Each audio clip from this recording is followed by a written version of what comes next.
All right, we figured it out. Longitudinal center of buoyancy. There it is. It's the green tape, the magic number. Longitudinal center of buoyancy, what is it? Why does it matter to us on this boat?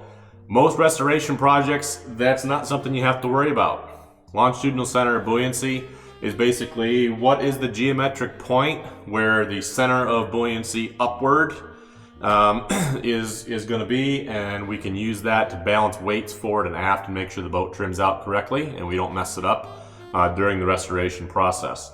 If we were building a new boat, we'd get really fanatical about making sure that every single weight we put in the boat, even whether it be structure, whether it be systems, whether it be anything, anything over 2 pounds is the standard for naval architects to track. We want to be really fanatical about that on a new boat to make sure that it trims out at its design waterline. This is a restoration boat. It should be the way that it was. There's a lot to rebuild in here though. A lot of structure to get replaced, a lot of interior cabinetry to get built. Obviously you're looking at an empty hull behind me, and it's mostly empty up forward as well. That's not going to really change that much, but what is going to change is a lot of the internal systems. The original engine is long gone, and Chris Craft A70s, like the original engine would have been, are pretty much made of unobtainium. And for a boat like this that's going to get used, you want modern power. So there's a difference in weight between the old A70 and the replacement engine that's going to be in here. We want to account for that. This boat is long enough, but light enough at 12,500 pounds roughly, that it doesn't take that much to knock this boat out of trim. So we want to be very careful about that as we move forward. Other things that are going to change, beefed up electrical system for some creature comforts. One of those being a bow thruster. 38 feet long, a lot of windage, single inboard. You can picture what that would be like pulling into a windy harbor. We want to add some lateral control to that, so that's going to be weight. It's weight up front. That's a long distance away from our LCB. Not a problem though, because we know to a certainty where it is, and we can counteract that weight behind it and make sure the boat continues to trim out correctly at its design waterline and without any surprises. Other things we're going to do, the engine, I'm not ready to reveal what the engine's going to be yet, but it's going to be more efficient than what the original engine was, and it's also going to be used for a very specific purpose, this boat. There's a set of criteria that we're looking to hit with it, and the short story is we can get away with a lot less fuel than this boat originally had. In 1929, this had twin tanks, 193 gallons between both of them. We don't need that much for what we're doing with the boat and what engine we're putting in it. So we're going to reduce the size of those tanks. That of course is going to change their center of gravities. And it's the dynamic center of gravity because they are filling and empty and full of fuel anyway.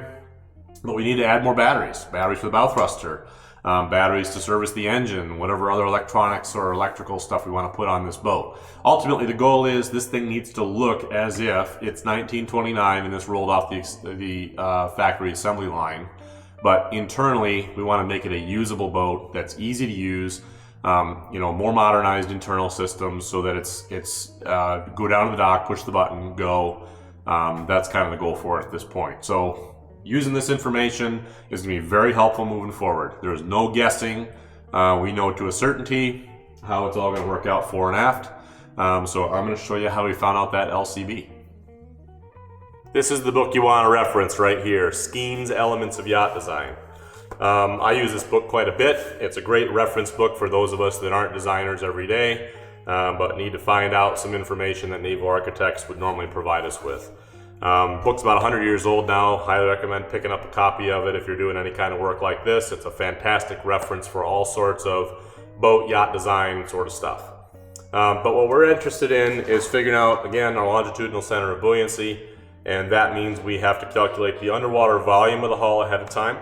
And we're going to use the Simpson's method, Simpson's multiplier, Simpson's rule, as is outlined in Schemes. And that requires us to take the waterline length of the hull, not the overall length, the length of the hull at the waterline, design waterline. In this case, it's 37 feet 4 inches. And we have to divide that into an even number of stations at a common interval. So we decided to pick 10. You could do 12, you could do 8, you could do 22. As long as it's an even number of stations, Simpson's rule will work based on how the multipliers are laid out on the chart. We chose 10, gave us a common interval of 3.73 feet. Transferred those marks up to the hull so we knew where those station locations were along the bottom, and then we took some plywood and made some patterns of the underwater shape of the hull from the boot stripe down at those locations. We were then able to transfer those and figure out what the area of those stations are and plug those into the formula for Simpson's rule and get the information that we needed to then calculate our displacement and our LCB. So this is an example of one of the templates that we made. This is station 2, indicating the underwater shape of the hull at station 2.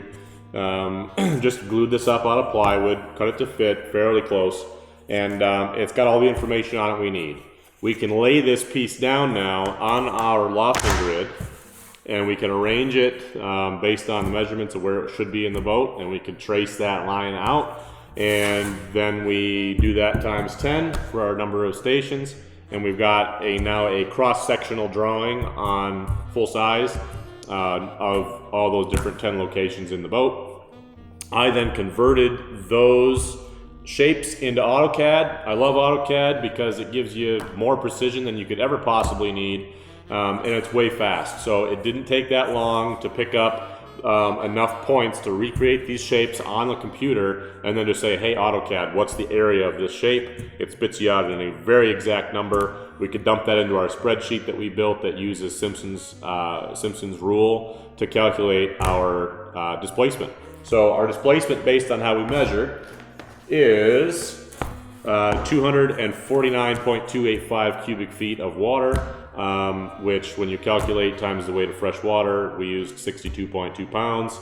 That is 15,505 pounds of displacement. So the thing you might remember is I said the boat's supposed to weigh 12.5, and so 15.5 is a little high, but we expect that.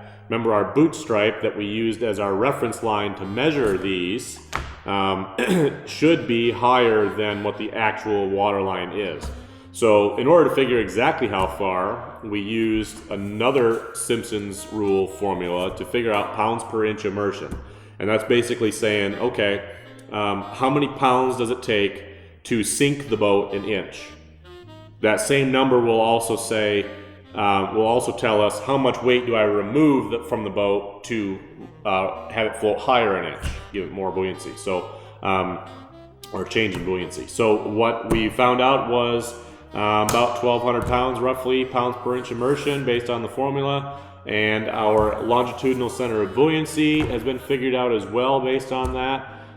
Certainly happy to do a more in-depth video on that if anyone is interested. I don't want to bore everybody with all the math, but we figured out our longitudinal center of buoyancy is 54.3% of the length of the water line back from station 0, which is the very bow, also known as 5.43 stations. If you were to measure in stations, common interval of 3.73, which is what we came up with. So we know how much the volume is, what our pounds per inch immersion is, therefore we can tell with very high precision where the boat will float, and we now have our balance point. So we've transferred that back to the boat, that's our green tape, and now we can move forward with the rest of the project. So as we expected, our pounds per inch immersion is going to tell us exactly where our water line is.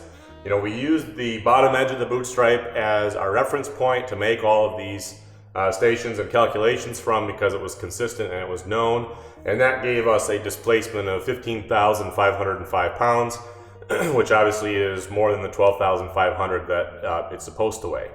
So understanding the pounds per inch immersion, we could figure out the difference and learn that the boat should float if it's designed, if the number that we get from Chris Craft is accurate, you know, from 1929, and all the rest, we should be floating about 2.48 inches or so below right there. So that puts our water line in that neighborhood, which is about perfect. That's what we expected.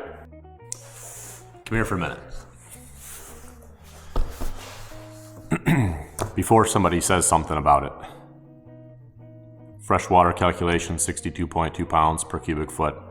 I know the standard is to use 64 pounds because it's saltwater, but we don't care about that because we live in the Great Lakes where things are unsalted and shark-free.